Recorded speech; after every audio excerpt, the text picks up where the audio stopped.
Años atrás conocí a Joaquín. Su trabajo era de pescador en Altamira, Tamaulipas. Yo iba a pescar y tomar algunas cervezas en el puente del río Barbarena.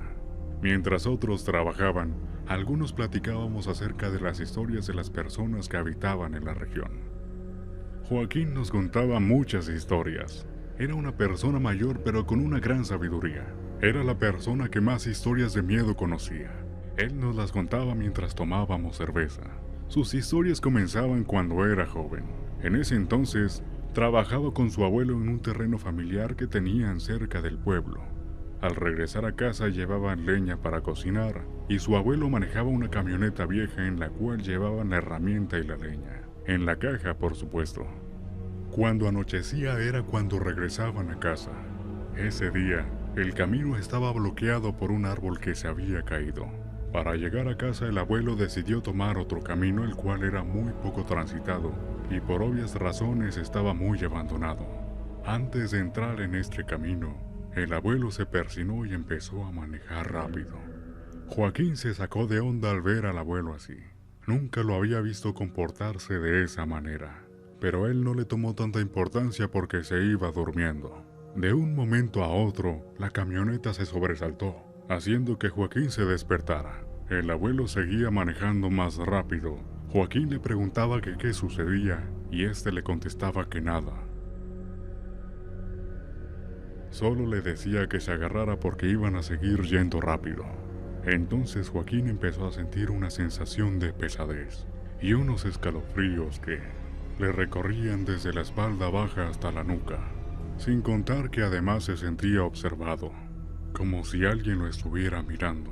Cuando volteó a ver a su abuelo, se dio cuenta que su mirada estaba fija en el camino. De pronto sintió que algo había golpeado la camioneta en la parte trasera. Joaquín iba a voltear a ver qué era, pero su abuelo le gritó que no lo hiciera. En ese entonces sintió que su corazón latía cada vez más rápido. Él solo miraba a su abuelo, el cual tenía una cara de miedo que no podía disimular. Unos momentos después se vuelve a escuchar otro golpe. Él sabía que no venía nadie atrás por tal motivo que consideraba raros los ruidos. Quería voltear, pero su abuelo le gritaba que no lo hiciera. En ese entonces empezó a sentir más miedo y comenzar a rezar. Joaquín seguía escuchando que algo golpeaba la camioneta, pero él no dejaba de observar a su abuelo, el cual se veía que tenía tanto miedo y estaba tan frío. Él, al mirar de reojo hacia atrás, observó un bulto negro en la parte trasera de la camioneta. Joaquín quería llorar, pero también que su abuelo se detuviera. Él solo quería salir de ahí. Él miraba a su abuelo y solo le decía que no volteara. El abuelo estaba muy asustado y Joaquín pensaba que nunca saldría de ahí. Su corazón seguía latiendo cada vez más rápido. Empezó a rezar y a pedir perdón por sus pecados, pues pensaba que iba a morir.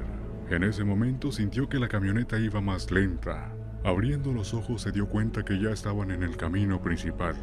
Afortunadamente ya todo estaba en silencio y su abuelo le dijo: «Hijo, lo que hoy nos sucedió no se lo cuentes ni a tu madre ni a tu abuela». Asintió y le preguntó que qué había sucedido, que qué era eso. A lo que su abuelo respondió: «Hijo, ese era el diablo».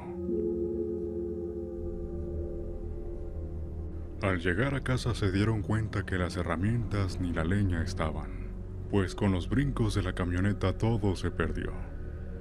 Cuando observó la parte trasera de la camioneta se dio cuenta que tenía abolladuras. Ahí fue donde asimiló todo, que no fue su imaginación, sino en realidad lo que había sucedido aquella noche. Si tienes escalofríos, nunca voltees. Seguramente también es él.